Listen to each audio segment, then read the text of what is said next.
Nous arrivons maintenant progressivement à la conclusion de cette journée. Bien sûr, on a vu un nombre important de thématiques, de problématiques, de sujets, sans on n'a pas la prétention de les traiter à fond en une journée, mais en tout cas, je pense que ça vous a permis d'être confronté à un certain nombre de problématiques et de concepts. Pour conclure cette journée, nous avons souhaité donner la parole à frère Samuel Rouvillois.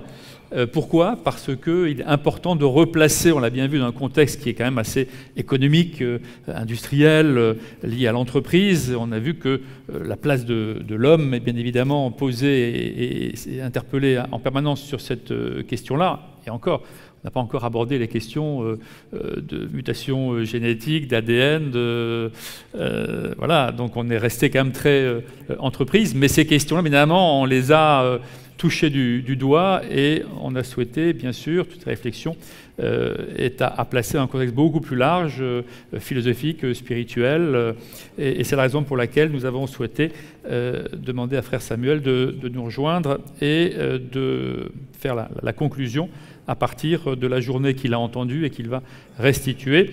Juste pour que vous compreniez un petit peu le parcours de frère Samuel, qui a rejoint la congrégation des frères de Saint-Jean en 82. Il a plusieurs missions qu'il exerce de façon régulière, notamment en enseignant la philosophie et la théologie.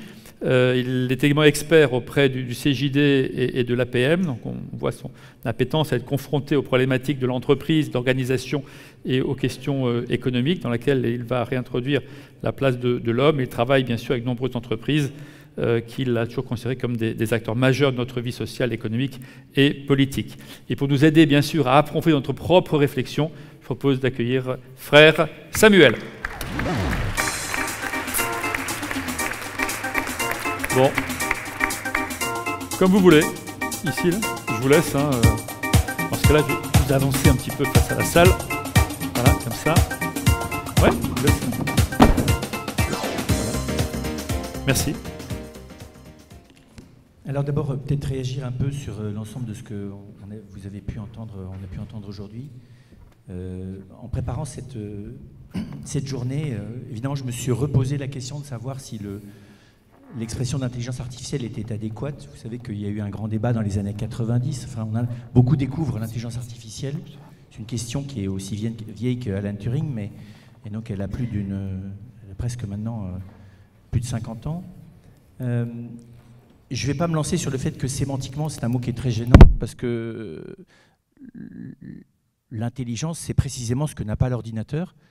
Mais ce qui m'intéresse, c'est d'abord la révolution que permet ce que j'appellerais plutôt un assistant informatique.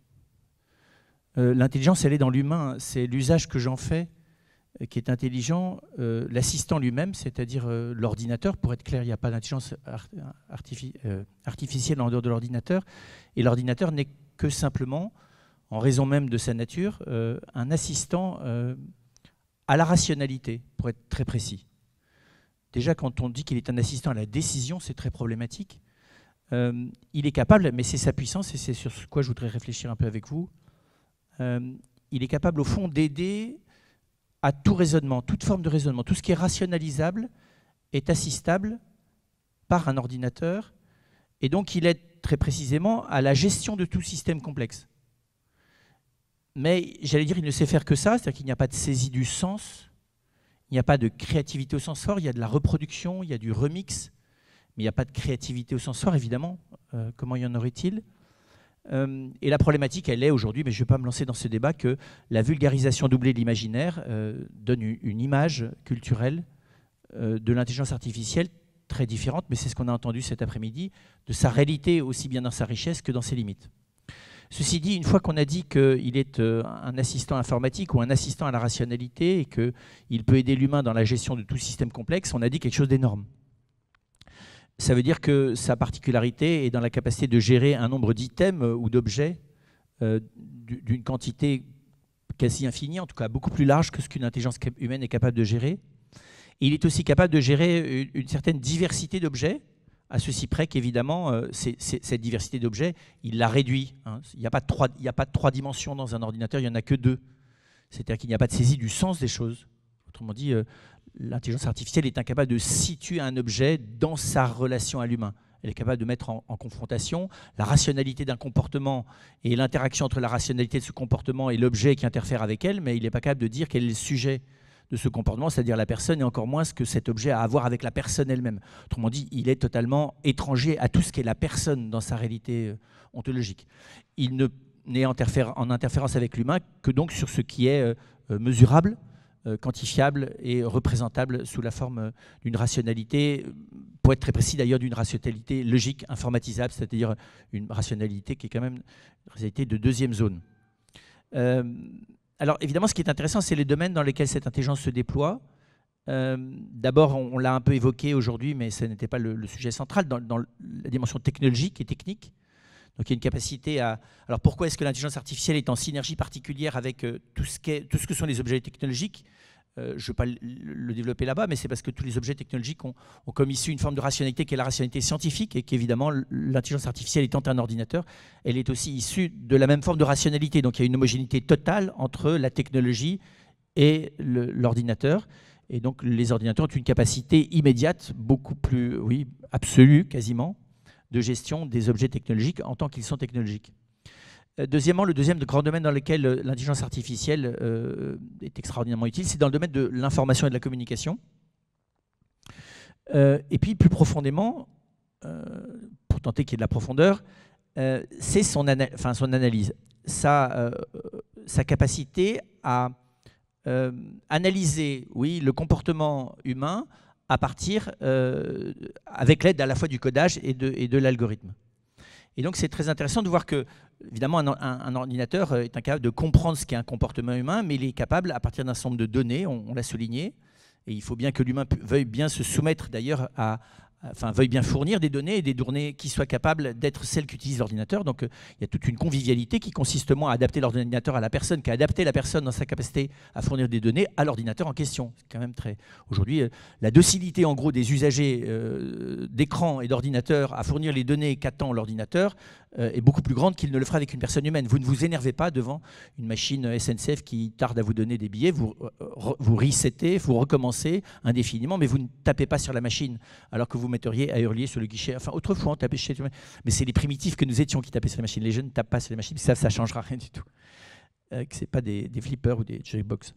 Et donc, voilà, donc il y a une adaptabilité, hein, ce qu'on appelle la convivialité, encore une fois, consiste autant à apprendre à l'humain à s'adapter au bon fonctionnement de l'ordinateur, qui, normalement, c'est censé le lui rendre en termes précisément de gestion statistique ou de gestion algorithmique des données qu'il lui aura fournies, plutôt que l'inverse. Évidemment, ce comportement, il est pas l'analyse de ce comportement, ou si vous voulez, donc vous comprenez, analyser un comportement, c'est le stéréotyper d'une manière rationnelle et d'une rationalité qui soit mathématisable. Vous voyez le dégradé qu'il y a entre la personne humaine, son comportement, la rationalisation du comportement, l'analyse numérique du comportement. Voilà. L'ordinateur ne travaille que sur l'analyse numérique du comportement. Mais évidemment, en utilisant une observation réitérée du comportement, qui sont toutes les données qu'on veut bien lui donner, il arrive finalement à définir un comportement standard, qui est à peu près celui auquel nous obéissons quand nous exerçons au minimum notre liberté. Moins nous exerçons notre liberté de manière active, et plus nous sommes le stéréotype de nous-mêmes, et plus nous sommes prévisibles informatiquement, tout le monde le sait. Et donc évidemment, l'intelligence artificielle se nourrit d'un monde stéréotypé, mais nous sommes dans un monde hyper stéréotypé qui en plus a la richesse incroyable de nous vendre l'originalité tout en nous stéréotypant, et pour mieux nous stéréotyper, l'oral étant le meilleur exemple, puisque c'est parce que vous le valez bien, c'est-à-dire parce que vous ne valez rien. Et donc, vous voyez bien, le paradoxe de la société de consommation, mais c'est parce que cette invention, elle n'est pas volontaire, hein. La société de consommation, parce qu'elle est une consommation de masse, et donc quantitative, doit stéréotyper les comportements. Mais parce qu'elle est une consommation, elle fonctionne sur le désir. Donc elle doit susciter le fantasme de la singularité. Voilà. Le donné de base de la société de consommation, c'est d'être à la fois dans le fantasme de la singularité et dans la stéréotypation absolue des comportements. Baudrillard l'annonçait dans les années 80, même 70, nous sommes dans la vérification absolue de ça. Et évidemment, l'intelligence artificielle, elle est parfaitement reine dans ce domaine de la stéréotypation des comportements, c'est-à-dire du traitement de l'individu exactement comme un objet, ce que disait Baudrillard quand il analysait la société de consommation. Voilà, donc pas simplement les comportements individuels, mais les comportements collectifs, qui d'ailleurs sont plus prédictifs que les comportements individuels, parce que tout le monde sait qu'une foule est moins autonome ou plus prédicable, on peut plus annoncer ce qu'elle va devenir, qu'on ne peut le faire à l'égard d'un individu. Voilà. Les retentissements de cette invention géniale sont évidemment économiques, techniques, scientifiques, mais on l'a vu, ils touchent des choses plus profondes, c'est-à-dire la santé, l'éducation, mais j'ajouterais point d'interrogation. La santé, d'ailleurs, on a bien vu, petit point d'interrogation quand même. Mais aussi, plus largement, l'organisation de nos vies, l'organisation sociale. Et finalement, le rapport du pouvoir politique aux citoyens, pour être clair aussi. Puisque la gestion collective, c'est la responsabilité du politique. Donc il est évident que l'intelligence artificielle a beaucoup à voir avec la gestion des individus, pas simplement sur le plan de l'économie, mais aussi sur le plan de la vie sociale. C'est une chance d'ailleurs, puisque la vie sociale tournant autour de la chose économique, ça aussi c'est un des choix que nous avons fait à travers la société de consommation, mais évidemment les comportements sont plus stéréotypables grâce au fait qu'ils sont essentiellement autour de la dimension économique, ou que la composante économique apparaît presque dans tous les choix que nous faisons, que donc par là, finalement, le politique a tout avantage à ce que la vie... Enfin, s'il veut avoir une société docile, malheureusement, ça ne veut pas dire intelligente, le pouvoir, s'il est un pouvoir cynique qui cherche essentiellement à ne pas avoir de problème et à s'auto-reproduire de manière électorale, il vise, comme de toujours, si vous lisez bien Machiavel, à avoir des comportements reproductibles, prévisibles, gérables et relativement dociles. Voilà. La question, elle est, évidemment, ma mise en scène est volontairement un petit peu caricaturale, pour que tout cela soit au bénéfice de l'humain, il y a un gigantesque défi qui est quel type d'intelligence allons-nous développer pour être capable d'utiliser ces outils à la hauteur de leur puissance. C'est très simple.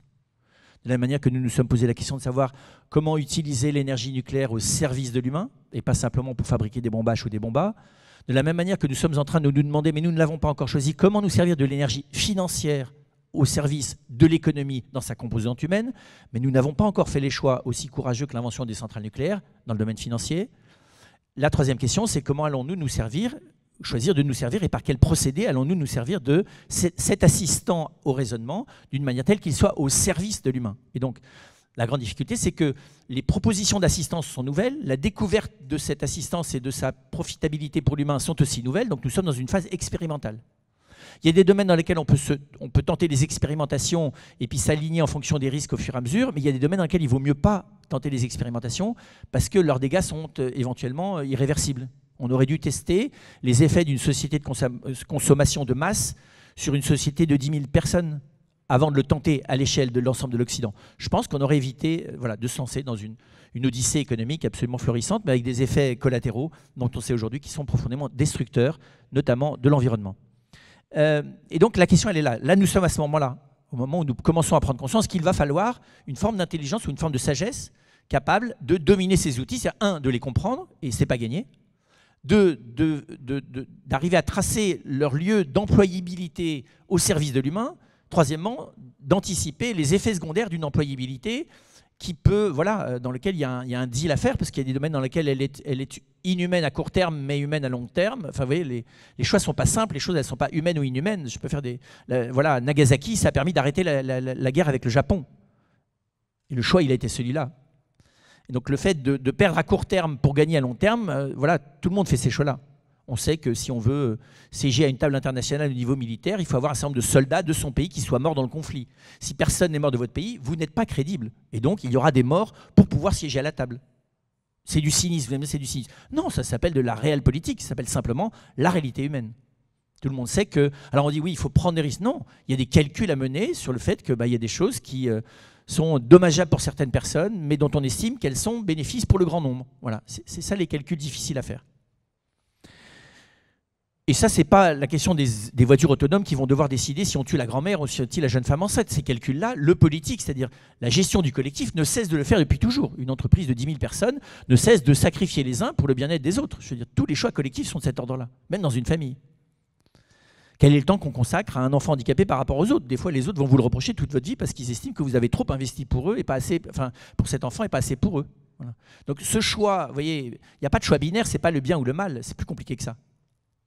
Voilà. Donc s'imaginer que vous voyez, l'intelligence artificielle, c'est le diable, ou s'imaginer que de toute façon, il n'y a aucun problème, on va gérer tout ça avec la gentillesse éthique qui a toujours été la nôtre, dans les deux cas, c'est tout à fait stupide.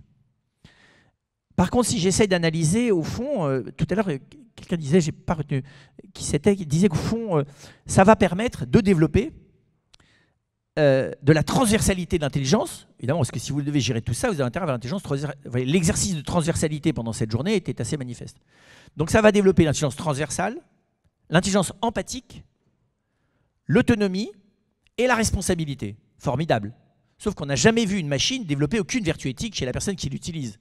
Donc ça ne va pas développer, ça réclame en amont une sur-transversalité, une sur-empathie, une sur-autonomie et une sur-responsabilisation. Voilà. Où sommes-nous formés à ça? Je ne sais pas. Mais aujourd'hui, sûrement nulle part. Déjà, pour la bonne raison que nous n'ayant plus, parce qu'on parle d'éthique, nous n'avons plus de référentiel éthique collectif, je vous le rappelle. Les lois ont cessé d'être normatives, elles sont désormais régulatrices. Donc, il faut arrêter de parler d'éthique. Il n'y a pas d'éthique. Il y a aujourd'hui simplement de l'ajustement à ce que tolère la société dans laquelle nous sommes. Nous n'avons pas de normes éthiques. Les droits de l'homme, ce n'est pas des normes éthiques. C'est des vœux pieux sur ce que nous aimerions que l'humanité soit. Il faut quand même être clair. Le droit à la communication, le droit à l'expression, le droit à la vie, le droit à la santé. Pardon, nous ne payons pas la gueule du monde. Je veux dire, voilà. Donc, on a des aspirations magnifiques et hautement humanistes, mais dans l'opératoire, on n'a pas encore les outils. Le comité d'éthique nationale n'est qu'un enregistrement des tolérances collectives. Sur le clonage humain, c'est une question de tolérance collective. Sur la manipulation embryonnaire, c'est qu'une question de tolérance collective. Sur la gestion des données, tout le monde sait qu'il n'y a aucune protection des données. Tout le monde le sait. Voilà. Et personne ne fera rien parce qu'on ne peut pas faire quelque chose là-dessus. Voilà, donc la question n'est pas là-dessus, et c'est pas facile de développer une intelligence éthique qui n'est pas de penser à partir de ce que nous souhaiterions que les choses soient, mais comment pouvons-nous humaniser ce qu'elles sont, aussi dures soient-elles? C'est une toute autre question. L'éthique de la guerre n'est pas l'éthique de la maison dans la prairie. Voilà.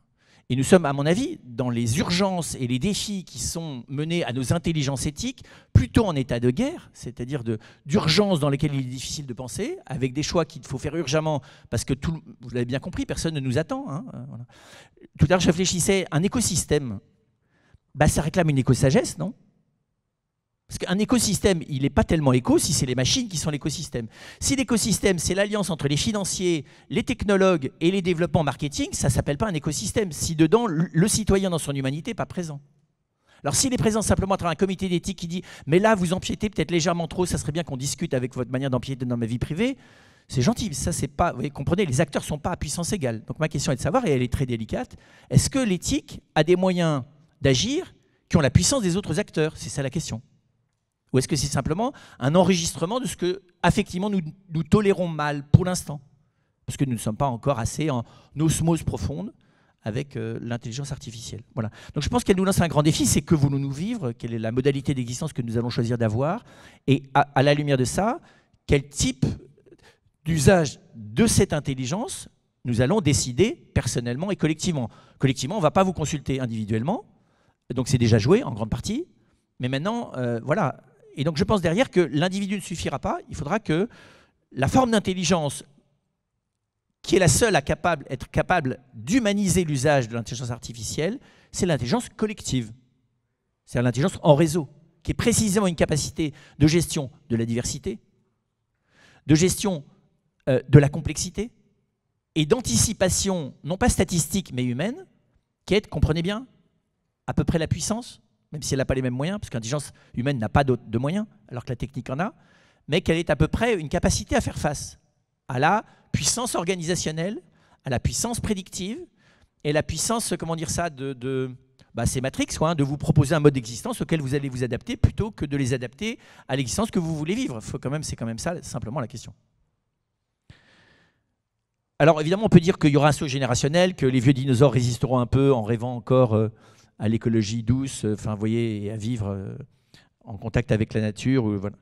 Et que la jeune génération, elle, qui est parfaitement adaptée, la jeune génération a les mêmes angoisses que nous. Leur question est de savoir.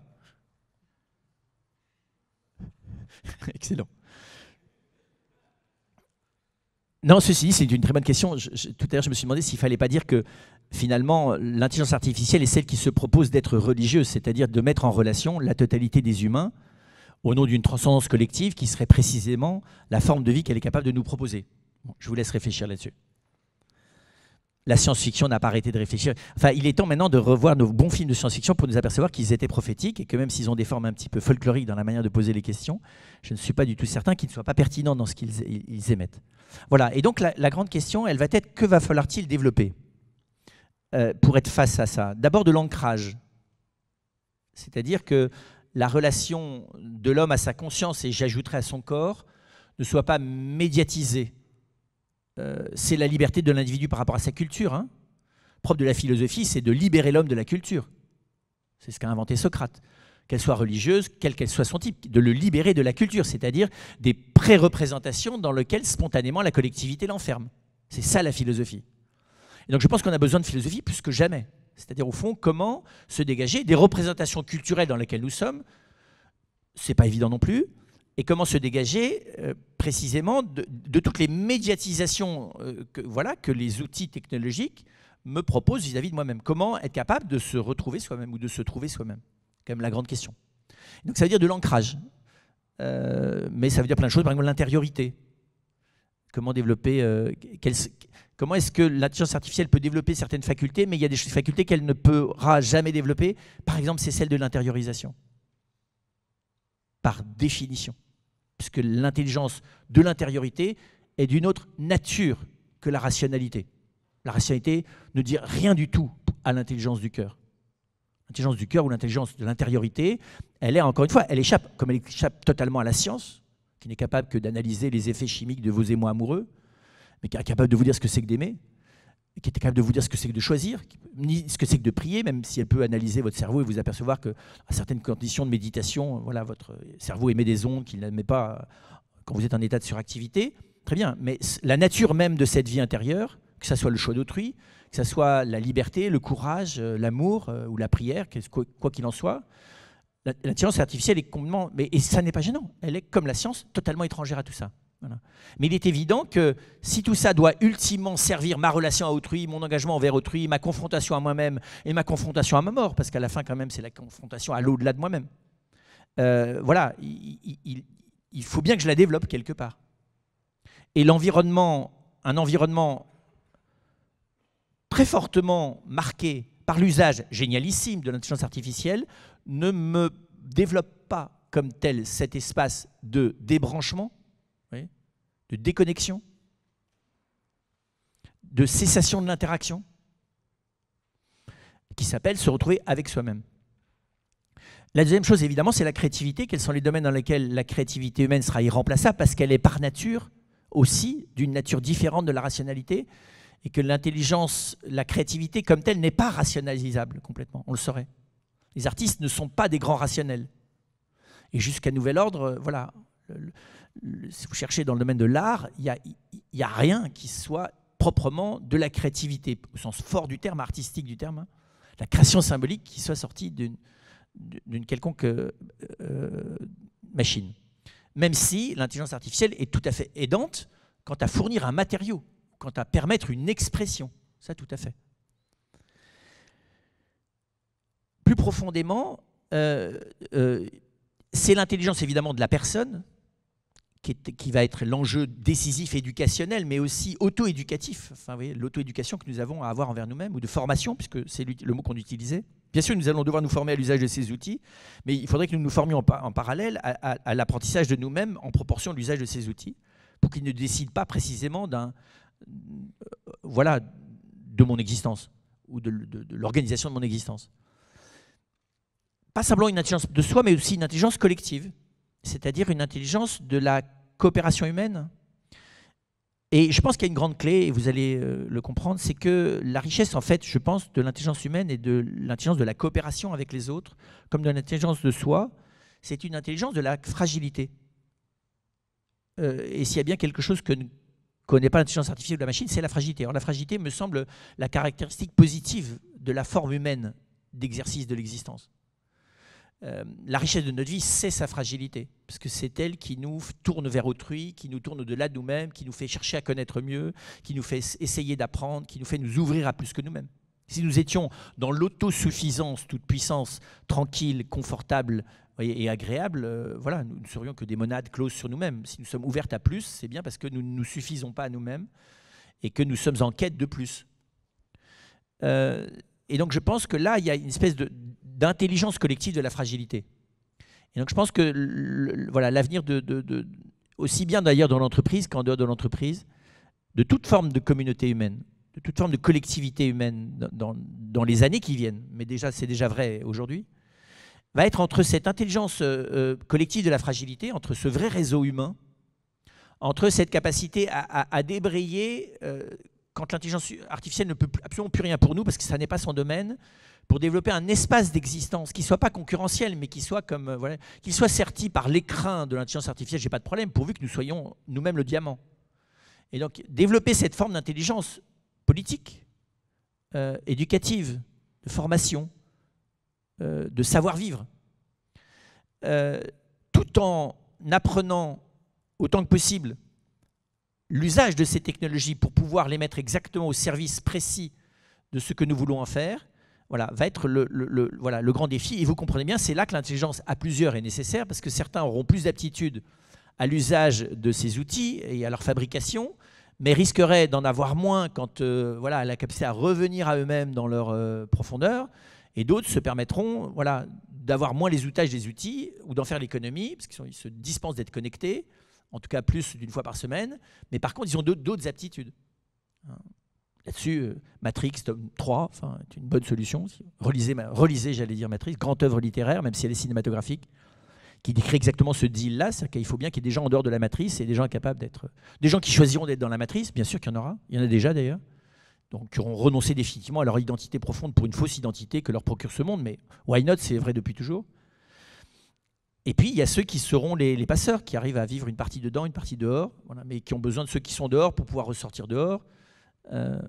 Et donc là, il y a je pense qu'il y a une forme de vie sociale que nous avons du mal à penser, parce qu'elle est assez originale, mais qui réclame au moins, et je finirai par là, qu'il y ait des lieux permanents, et c'est pour ça qu'un lieu comme aujourd'hui sera plus nécessaire que jamais, qu'il soit des lieux de réflexion, de partage d'expériences, d'apprentissage collectif, de l'usage, encore une fois, personnel et politique, évidemment technique, que nous allons décider de faire de cette gigantesque énergie, cette gigantesque potentiel qu'est l'intelligence artificielle.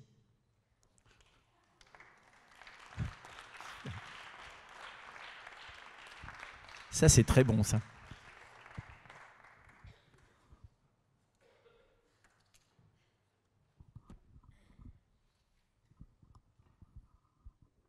Si vous avez des questions, hein, bien sûr, le but n'était pas du tout d'être une conclusion dogmatique, donc le débat est ouvert. Hein.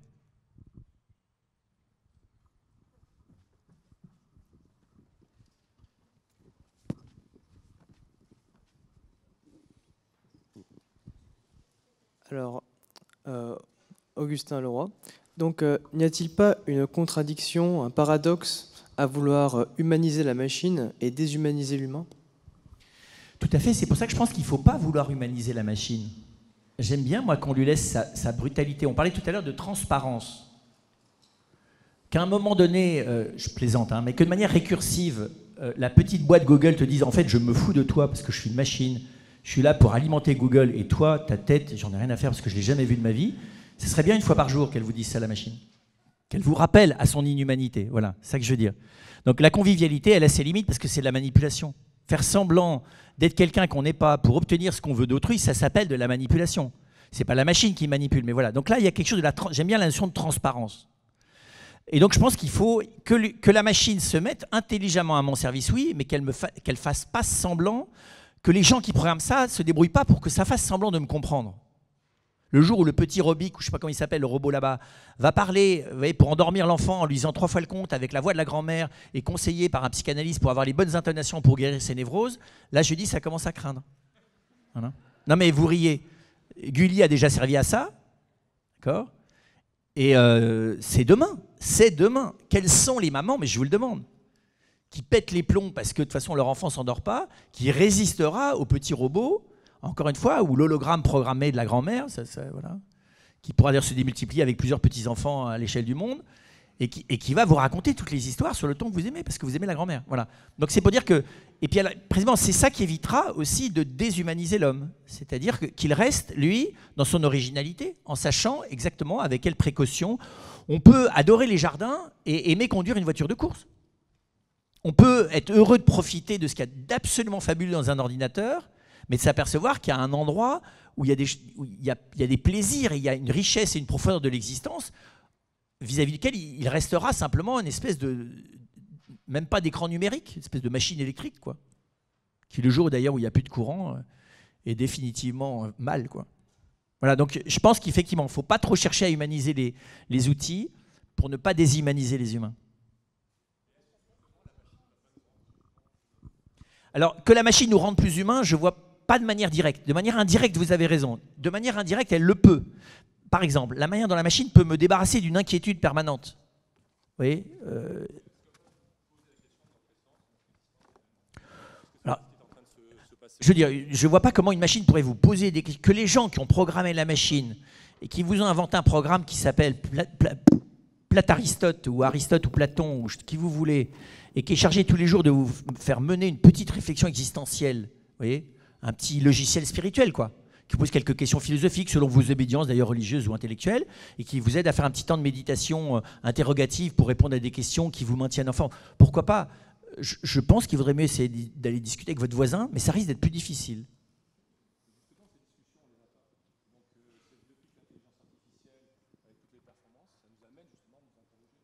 Tout à fait. On sait, on le croise tous les jours dans Paris, vous avez plein de gens qui discutent avec des gens passionnants, mais qui ne sont malheureusement pas leurs voisins, et qui sont d'ailleurs qui ne dialoguent des fois même plus avec leur environnement, ce qui fait que ils vont percuter la voiture ou le Vélib qui vient de traverser la route en même temps qu'eux. Mais c'est pour dire que pas l'un sans l'autre. La question est de savoir à quelle dose, personnellement, je suis capable de m'extraire de l'endroit où je suis pour aller ailleurs, tout en restant moi-même quand j'y reviens.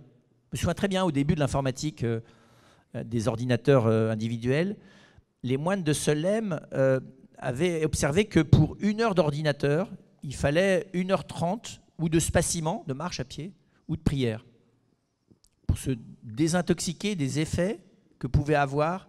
Alors, je pense qu'avec entraînement, ils auraient réussi à réduire. Hein. Voilà. Mais c'est pour dire, je pense qu'effectivement, ces outils sont des outils de médiation donc remarquables. Le tout, c'est comme toujours. Nous sommes fascinés, parce que les annonceurs de malheur, il y en aura toujours. Mais ceux-là, on les a tous brûlés depuis longtemps. Le progrès marche et écrabouille tous les gens qui tentent de lui résister. La seule question, c'est de savoir quel pas nous allons faire. Et moi, je prends l'exemple de la société de consommation parce que je pense que nous avons fait collectivement une très grave erreur civilisationnelle que d'assigner la croissance économique à la consommation de masse. C'est un choix très précis qui n'a pas été pensé intellectuellement. Il y avait 1000 autres manières, tout à fait avec les mêmes défauts des humains, donc en se servant aussi de pathologies humaines, comme le fait toujours la logique collective. Mais je pense que là, il y a une erreur de choix sur laquelle on ne peut pas revenir. Parce que je pense que la consommation de masse, dans sa logique propre, a des effets secondaires largement supérieurs négativement qu'à ses effets bénéfiques. Pas la consommation, pas l'industrie, mais très précisément ce que Baudrillard analyse dans ce qu'il appelle la société de consommation. Le tout, c'est qu'on ne fasse pas le même type d'erreur. Voilà.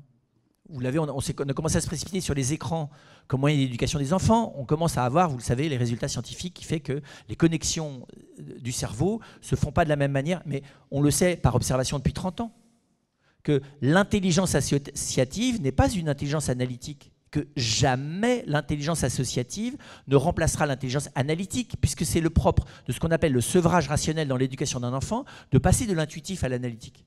Aujourd'hui, le passage à l'analytique ne se fait des fois même plus. C'est des jeunes qui sont dans des écoles supérieures, je suis bien placé parce que j'y enseigne, et qui n'ont pas de capacité analytique.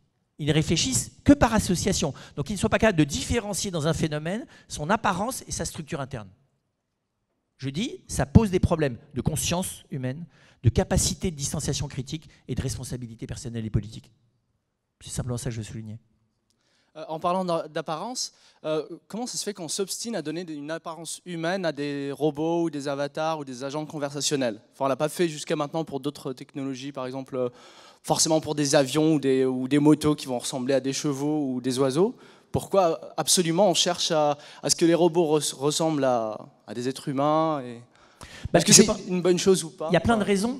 Je ne dirais pas d'abord est-ce que c'est une bonne chose. Il y a plein de raisons positives. C'est qu'évidemment, ça apprend une convivialité, donc ça vous permet de donner beaucoup plus facilement des infos à votre machine Vous voyez que vous ne donneriez pas, vous ne parlez pas à un distributeur de billets de la SNCF comme vous allez parler au petit robot qui est là. Vous allez donner beaucoup plus d'informations au petit robot qui est là qu'à la machine qui vous donne un billet, parce qu'elle n'est pas feng shui, la machine, elle n'est pas sympa, quoi. Et comme le but du petit robot, c'est précisément de s'infiltrer bénéfiquement, normalement, dans votre vie personnelle pour pouvoir la faciliter, on comprend tout à fait qu'on ait pris ce profil-là. C'est cohérent. La question est de savoir, est-ce que je reste lucide sur les effets positifs, merveilleux, de ce type d'interface et des effets secondaires plus dangereux pour mon humanité de ce type d'interface. C'est tout simple. La vie, elle est intrinsèquement risquée. Il faut prendre le risque de l'intelligence artificielle. Et surtout pas nous faire croire, parce que j'écoutais tout à l'heure, mais c'est formidable de ne pas savoir quand tu vas mourir. C'est terrible une vie prévisible.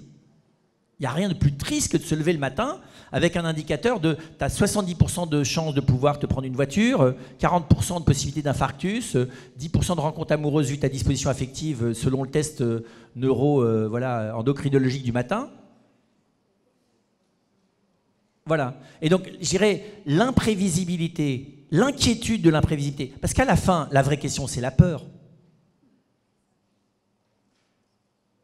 À trop déléguer à des machines le fait de gérer ma peur, j'apprends plus le courage. Donc j'apprends plus qu'il y a quelque chose dans le risque, mais le risque direct, pas le risque financier. Le risque direct, celui dans lequel je vais vers l'autre, je prends le risque effectivement de vivre avec une fragilité humaine imprévisible. Enfin voilà, il y a une espèce de saveur à la fragilité créatrice de l'humain qui pour moi est quelque chose qui désintoxique définitivement de la séduction potentielle d'un monde géré par l'intelligence artificielle. Encore faut-il créer des réseaux de solidarité de la fragilité créatrice. Je pense qu'on y vient d'ailleurs, il y a une partie du pays qui d'ailleurs, des fois, c'est aussi très bien se servir de l'ordinateur. Hein. Les deux grands mouvements aujourd'hui, c'est quoi? C'est ça, alors avec l'idéologie totalitaire, soyons clairs, du transhumanisme, hein, parce qu'on est dans l'idéologie pure et dure, hein, et totalitaire, parce que son projet, c'est pas le 4e Reich, mais c'est quand même la tête de ça. Si on l'analyse en profondeur, dans le discours aussi bien que dans la faiblesse de la scientificité des analyses. Et de l'autre côté, il y a une espèce de grand mouvement qui n'est plus l'écologie utopique, mais qui est l'écologie intégrale au sens de si je ne rentre pas dans une intelligence de l'humain dans sa fragilité et de sa relation à l'environnement, je n'ai pas de sagesse pour demain. Voilà, il faut combiner les deux. Sinon, vu que j'ai encore le micro, on a beaucoup parlé d'intelligence et aussi de guerre économique. Et en fait, je trouve ça un peu dommage d'avoir parlé à plusieurs reprises d'intelligence, puis d'avoir parlé de guerre, et d'avoir parlé justement de concurrence, et à savoir, voilà, est-ce que cette intelligence, finalement, à un moment, elle va nous mener à quelque chose de plus intelligent que juste des conflits et essayer d'être meilleur, de surpasser les autres, ou se surpasser ensemble, en fait. Ce sont des machines qui sont conçues pour optimiser leurs compétences, donc qui sont dans des logiques d'efficacité, comme l'est aujourd'hui l'économie à échelle planétaire. La gratuité, le don, l'échange inutile, c'est pas tout à fait. Et effectivement, la question est de savoir, donc c'est pas dans l'ordinateur et c'est pas dans la machine qu'on va le trouver. C'est, allons utiliser ces machines, y compris au service de la gratuité. C'est ça la vraie question.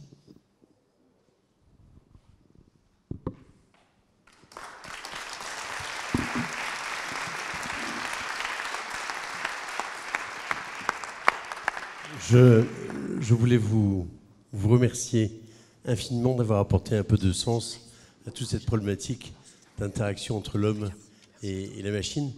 Et je reconnais là le talent de Marie-France d'avoir mis un peu de sens pour mettre en perspective cette journée. On dit souvent, quand on parle d'intelligence artificielle, que les fanatiques, finalement, qu'on finisse par penser et à se constituer comme dans une caste, de manière religieuse. Et vous nous avez aidé à mettre de la distance par rapport à ça. Et je voulais vous en remercier profondément. Je voulais en profiter aussi pour remercier toute l'équipe. Je pense en particulier à Marie-France Houdet, je pense à Valentin Lègre, je pense à Jade Gonsalves, et je pense bien entendu à Christophe Chenu et à Jean-Louis Grégoire, qui sont l'équipe de Citizen Entrepreneur, qui est rejoint maintenant par Philippe Citroën, qui nous regarde du haut de sa chaise. Je voudrais simplement vous dire peut-être 3 choses en conclusion. On a évoqué, et Christian Nibourel l'a rappelé ce matin, l'enjeu sur l'intelligence artificielle, c'est maintenant. Deuxième point, ça ne prend sa dimension qu'à partir du moment où il y a des masses de données gigantesques et que la France est incroyablement bien armée sur le plan des algorithmes, un peu moins sur le plan des data. Et donc ça, c'est ça qu'il faut qu'on s'attaque.